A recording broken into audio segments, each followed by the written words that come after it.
اب کچھ تقریباً 3-4 دن کے بعد یہ کام ہونے لگا کہ مجھے کوئی بھی تنگ کرتا تھا یا تو وہ بیمار ہو جاتا تھا یا اس کو کوئی چوٹ لگ جاتی تھی، اور ان کی اس شخص کی حالت خراب ہونے لگ جاتی تھی جو بھی مجھے تنگ کرتا تھا، مذاق میں بھی۔ یہ سب کچھ انہی درویش کا کیا دھرا تھا، یعنی وہ میرے لیے دعا کر کے گئے تھے۔ لیکن اچانک پھر کیا ہوا، جب میں اپنے اسی پرانے گھر میں آ کے رہنے لگ جاتا تھا، یعنی جس میں ہم لوگ رہ رہے تھے، میرے بابا نے ایک نیا گھر بنانا شروع کیا ہوا تھا، لیکن تب تک ہمیں اسی پرانے گھر میں رہنا تھا جو کہ مشہور تھا، یہاں پر جنات یعنی جن رہتے ہیں، ہمارے گھر کے چھت کے اوپر جن رہتے ہیں۔ کچھ عرصے کے بعد میری کیا حالت ہونے لگی، وہ یہ کہ میں اتنا کھاتا تھا، میں اتنا موٹا ہو چکا تھا کہ جس کی کوئی انتہا نہیں ہے۔ میں چلنے پھرنے سے قاصر ہو چکا تھا، میرا پیٹ اس قدر بڑھ چکا تھا، ہر 2 گھنٹے کے بعد مجھے بھوک لگ جاتی تھی اور میں 6-6 7-7 روٹیاں کھانے لگتا تھا، مجھے کچھ ہوش نہیں رہتی تھی۔ بالآخر میرے دوستوں نے کہا کہ اب تمہیں کرکٹ میچ کھیلنا چاہیے اور تم ہمارے ساتھ چلو تاکہ تمہارا جو اتنا ویٹ بڑھ چکا ہے یہ کم ہو۔ میں پاؤں زمین پہ رکھتا تھا تو مجھے لگتا تھا کہ میرے سارے جسم کی جو ہڈیاں ہیں وہ ٹوٹ جائیں گی، مجھے کچھ ہوش نہیں رہتا تھا۔ اب مجھے دوبارہ ایک اور مولوی صاحب کے پاس لے جایا گیا اور انہوں نے مجھے دیکھا اور یہ کہا کہ لڑکے کو کچھ بھی نہیں ہے۔ میرے حساب کتاب کے مطابق تو اس کو کچھ نہیں ہے۔ مجھے پھر ڈاکٹر کے پاس لے جایا گیا۔ بالآخر مجھے ایک ڈاکٹر کے پاس لے جایا گیا کیونکہ مولوی صاحب نے بھی اب مجھے دیکھ کر یہ کہہ دیا کہ لڑکے کو کچھ بھی نہیں ہے۔ مجھے ڈاکٹر کے پاس جب لے کر گئے میرے والد صاحب، تو انہوں نے میری ساری رپورٹس کلیئر کر دیں، کوئی دوائی اثر نہیں کر رہی تھی، جو جسم کا وزن تھا وہ دن بدن بڑھتا جا رہا تھا۔ خیر مجھے دوبارہ گھر لے جایا گیا اور ڈاکٹر نے یہ کہا کہ آپ ایکسرسائز کریں۔ وجود اتنا بھاری تھا کہ پیروں کے اوپر وزن ڈلتا تھا تو پیروں میں درد ہونے لگ جاتی تھی۔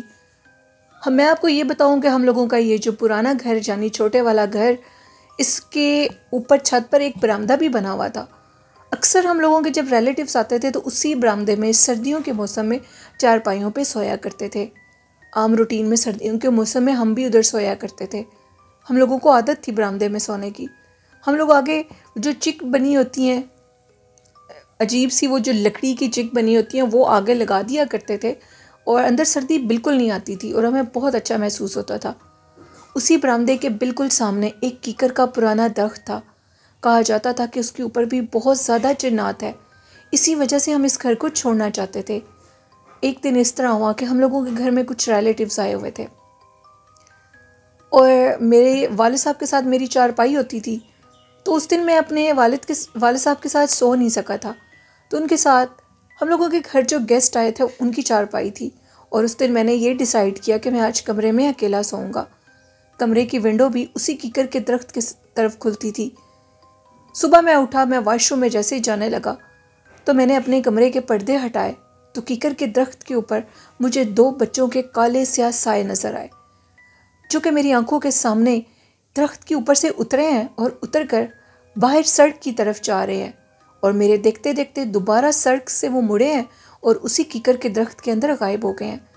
میں بہت زیادہ ڈر گیا۔ مہمانوں نے 2 سے 3 دن ہمارے گھر رہنا تھا۔ میں جلدی سے واش روم سے ہو کر نہا دھو کر نیچے چلا گیا۔ اب میں بہت زیادہ ڈرا ہوا تھا۔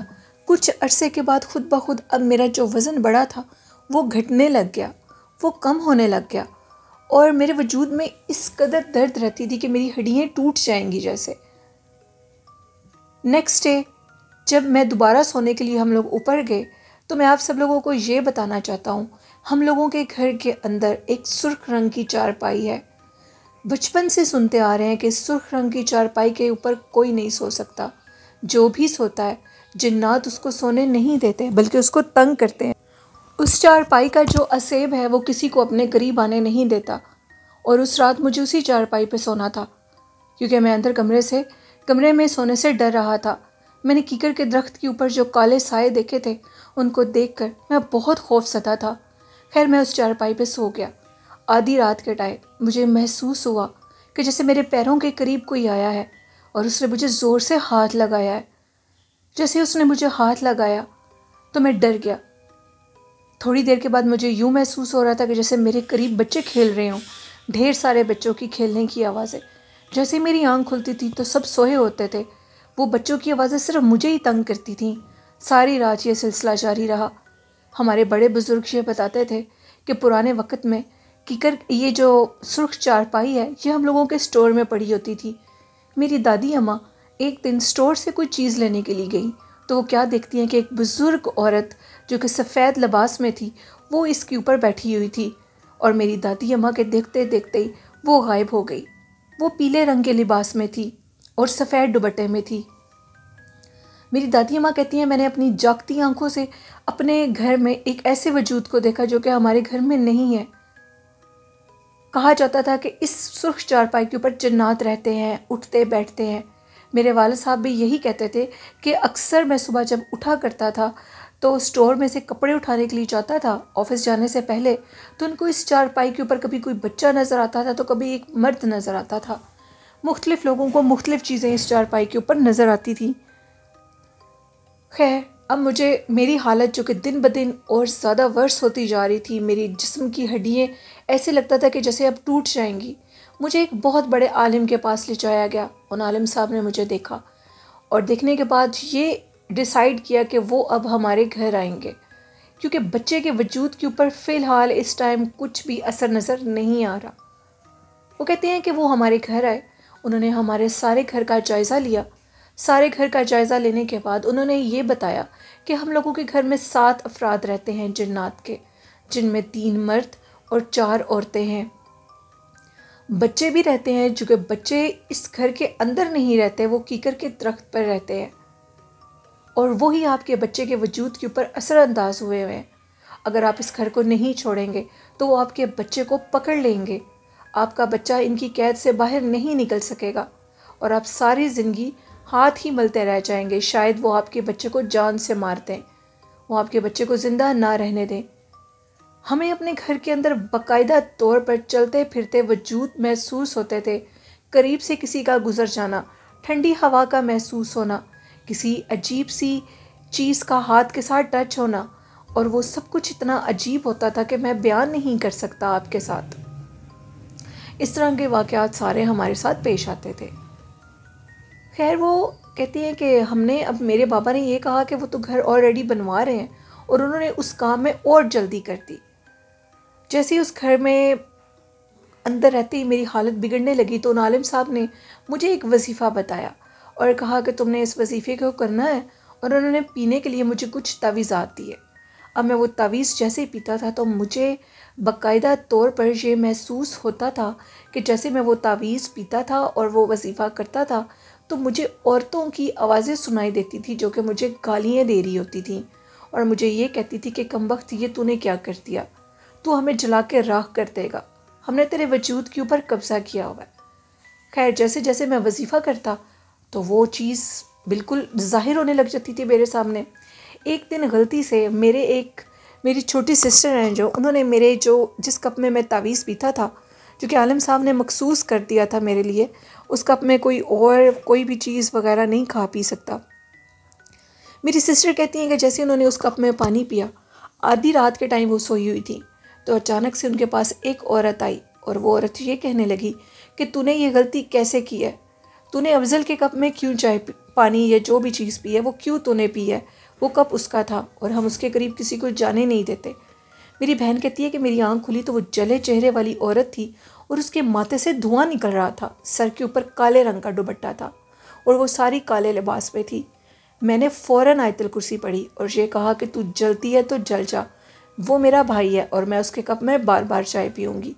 میں نے آیت الکرسی کا ورد بار بار شروع کیا تو میری سسٹر کہتی ہے کہ میں نے باقاعدہ طور پر یہ چیز دیکھی، میں نے باقاعدہ طور پر اس چیز کو چیخے مارتے ہوئے دیکھا کہ جب میں نے آیت الکرسی کو پڑھا تو میں آیت الکرسی کی طاقت کو اور زیادہ مان گئی۔ آیت الکرسی اتنی بڑی طاقت رکھتی ہے کہ اس نے اس چڑیل کے جسم میں آگ لگا دی اور وہ جلتی ہوئی غائب ہو گئی۔ مولوی صاحب نے کہا کہ جب یہ سارے وظائف اور عملیات پورے ہو جائیں گے تو اس کے بعد تم نے کیا کرنا ہے کہ تم نے اس گھر سے نکلتے وقت ایک بکری صدقے کی دینی ہے، اور اس بکری کو ذبح کرنے کے بعد تم نے اس بکری کا گوشت اسی گھر میں پھینک جانا ہے۔ اور ایک سب سے بڑی بات جو کہ انہوں نے بتائی وہ یہ تھی، کیونکہ ہم لوگوں کا جو نیو گھر تھا وہ بھی اس گھر سے تھوڑے سے فاصلے پر تھا، لیکن یہ گلی کے سٹارٹ میں تھا اور نیو گھر گلی کے اینڈ میں تھا۔ ہمیں عالم صاحب نے ایک بہت بڑی پتے کی بات بتائی، اور وہ یہ تھی کہ غلطی سے بھی اس سرخ چارپائی کو اپنے ساتھ اس گھر میں مت لے کر جانا۔ اگر تم اس سرخ چارپائی کو اپنے ساتھ اس گھر میں لے گئے تو ساری زندگی کے لیے وہ جنات تمہارے اس گھر کے اوپر بھی قابض ہو جائیں گے۔ میرے پاپا نے اسی طرح کیا۔ ہم نے جب اپنا نیا گھر بنا لیا، سب کچھ ریڈی ہو گیا، تو جیسے عالم صاحب مولوی صاحب نے ہمیں بتایا وہ یہ تھا کہ میں نے اس گھر سے سب سے پہلے نکلنا ہے، اور میرے اوپر سے اس بکری کو اٹھا کر 7 چکر کا صدقہ دینا ہے، اور دوبارہ پلٹ کے مجھے اس گھر کے اندر نہیں آنا۔ ایسے ہی کیا میرے والدین نے، انہوں نے 7 چکر دیے میرے سر کے اوپر سے۔ 7 چکر دینے کے بعد انہوں نے اس بکری کو ادھر ہی ذبح کیا، اور یہ کام سب سے اینڈ میں کیا گیا جب سارے معاملات حل ہو چکے تھے، سارا سامان ادھر جا چکا تھا۔ سرخ چارپائی کو انہوں نے یہ ہمیں عالم صاحب نے کہا کہ اس کو سٹور میں ہی بچھا دو، اس کو سٹور سے باہر نہیں نکالنا، کیونکہ جنات اس کے اوپر اٹھتے بیٹھتے ہیں اور وہ اس چارپائی کو بہت زیادہ پسند کرتے ہیں، اور جہاں جہاں یہ چارپائی جائے گی، چاہے کوئی بھی اس کو لے کے جائے گا، تو وہ جنات اس کے اوپر حاوی ہو جائیں گے، اس جگہ کے اوپر حاوی ہو جائیں گے۔ باقاعدہ طور پر ہم نے اس چارپائی کو ادھر ہی سرخ چارپائی کو بچھایا، اس کے اوپر سے چادر کو ہٹا دیا گیا، اور اس کے بعد اس سٹور کو مکمل طور پر لاک کر دیا گیا۔ سارے گھر کے کمرے لاک کر دیے۔ لاک کرنے کے بعد میری ماما اور میری دادو اور میرے بابا سب سے اینڈ میں آئے۔ انہوں نے سارے گھر کو لاک کر دیا، اور لاک کرنے کے بعد دوبارہ کبھی نہ کھولنے کے لیے اس گھر کو بند کر دیا۔ عالم صاحب نے کہا کہ اس گھر میں ایسے خبیث جنات ہیں جو کہ آپ کے بچوں کے اوپر حاوی ہونے والے ہیں، آپ کے بچوں کی زندگی برباد کر دیں گے۔ شکر کریں کہ آپ بچ گئے ہیں۔ میں دوبارہ نئے گھر میں چلا گیا۔ اس کے بعد الحمدللہ آج کے دن تک میں بالکل ٹھیک ہوں۔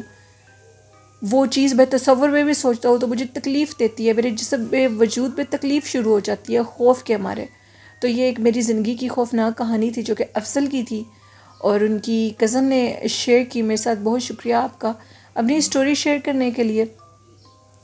تو کچھ لوگ نہیں مانتے لسنرز کہ گھر بھاری ہیں، وہ جنات پہ یقین نہیں کرتے، جبکہ یہ دنیا کی سب سے بڑی حقیقت ہے کہ جنات ہم سے پہلے وجود میں آئے ہیں، اور قرآن پاک میں ان کا ذکر ہے۔ سورہ جن اللہ پاک نے پوری اتاری ہے ہم انسانوں کے لیے کہ ہم سمجھ سکیں اور ان سے دور رہیں، ان کے متعلق جان سکیں۔ تو قرآن پاک میں بھی جس چیز کا ذکر ہے تو اس کے وجود سے انکاری، تو پھر ہم قرآن پاک سے انکاری کریں گے۔ اس لیے قرآن پاک میں جس چیز کا ذکر ہے ہمیں اسے ماننا پڑے گا۔ بڑھتے ہیں آج کی لاسٹ خوفناک کہانی کی طرف۔ یہ خوفناک کہانی میرے ساتھ شیئر کیا وقاص نے۔ وقاص کہتے ہیں کہ وجاہت نامی ایک شخص کی سٹوری شیئر کروں گا جو کہ پاکستان میں رہتے تھے، اور وہ کپڑے کا کاروبار کرتے تھے۔ ان کی ایک بہت بڑی کپڑوں کی شاپ تھی، اور اکثر ان کو سامان لینے کے لیے دور جانا پڑتا تھا۔ ایک دن وجاہت یہ بتاتے ہیں کہ مجھے اپنا شاپ کا سامان لانا تھا اور کافی دور جانا تھا، اور سامان وغیرہ جب ادھر سے واپس لے آیا تو راستے میں موٹر وے سے ہم لوگ نیچے اترے تو مجھے کافی بھوک لگی ہوئی تھی۔ قریب ہی ایک ہوٹل تھا، اور اس ہوٹل کے پاس جا کر ہم لوگوں نے کھانا وغیرہ کھایا۔ رات 2 بجے کا ٹائم تھا۔ جو بھی پاکستان میں رہتے ہیں ان کو یہ پتہ ہے کہ موٹر وے کا راستہ سارا ہی بالکل سنسان اور ویران ہے۔ ہم لوگوں نے آہستہ آہستہ گاڑی ادھر سے نکالی اور چل پڑے۔ اب اچانک سے میں کیا دیکھتا ہوں کہ ایک عورت سنسان راستے کے اوپر کھڑی ہوئی ہے، اور وہ عورت نہ کسی سے لفٹ مانگ رہی ہے، وہ باقاعدہ طور پہ اکیلے کھڑی ہوئی ہے۔ تو مجھے لگا کہ شاید اس عورت کو کوئی پرابلم ہوگی تو مجھے گاڑی روک لینی چاہیے۔ میں نے اس کے قریب جا کر گاڑی جیسے ہی بریک لگائی تو مجھے اس کے جو پاؤں تھے وہ مکمل طور پر الٹے تھے۔ وہ بالکل خاموش کالے برقعے پہ کھڑی ہوئی تھی، اور اس کا چہرہ ڈھکا ہوا نہیں تھا۔ میں نے اس کے الٹے پاؤں دیکھے تو میری حلق میں سے آواز بھی نہیں نکل رہی تھی۔ زندگی میں پہلی دفعہ چڑیل سے آمنا سامنا ہوا، یہ بالکل حقیقت ہے۔ موٹر وے کے اس راستے کے اوپر اکثر لوگوں نے اس مخلوق کو دیکھا ہے۔ میں نے جلدی سے ادھر سے گاڑی سٹارٹ کی اور اپنے دوست کو کچھ بتائے بنا وہاں سے ہم لوگ نکل پڑے۔ اس دن کے بعد مجھے ایسی نصیحت آئی کہ میں نے بالکل بھی رات کے ٹائم سامان لے جانے سے انکار کر دیا۔ یہ ایک سٹوری تھی وجاہت کی جو کہ وقاص نے شیئر کی۔ بہت شکریہ وجاہت، وقاص اپنی سٹوری شیئر کرنے کے لیے۔ یہ تھی آج کی خوفناک کہانیاں۔ کیسی لگیں آپ کو لسنرز؟ اپنا فیڈ بیک مجھے ضرور دیا کریں، اور میرے نیو چینل کو سبسکرائب کرنا ہے جس کی میں سٹوری کی سٹارٹ میں پکچر شیئر کروں گی۔ آپ نے اس چینل کو سبسکرائب کرنا ہے۔ کل سٹوری اس نئے چینل پہ شیئر کروں گی، اور پہلے بھی ایک سٹوری شیئر کر چکی ہوں، آپ سب لوگ اس سٹوری کو سنیں اور چینل کو سبسکرائب کریں، اور اس چینل کو بھی سپورٹ کریں چینل کو سبسکرائب کر کے۔ والدین جیسی خوبصورت نعمت کی بہت قدر کریں، ان سے دل سے محبت کریں اور سب بزرگوں سے بہت محبت کریں۔ قرآن پاک، نماز اور درود شریف کو زندگی کا حصہ بنا لیں تو کامیابیاں آپ کے قدم ضرور چومیں گی۔ اپنی ہوسٹ نیلم یاسین کو اجازت دیجیے، دعاؤں میں یاد رکھیے گا۔ اللہ حافظ۔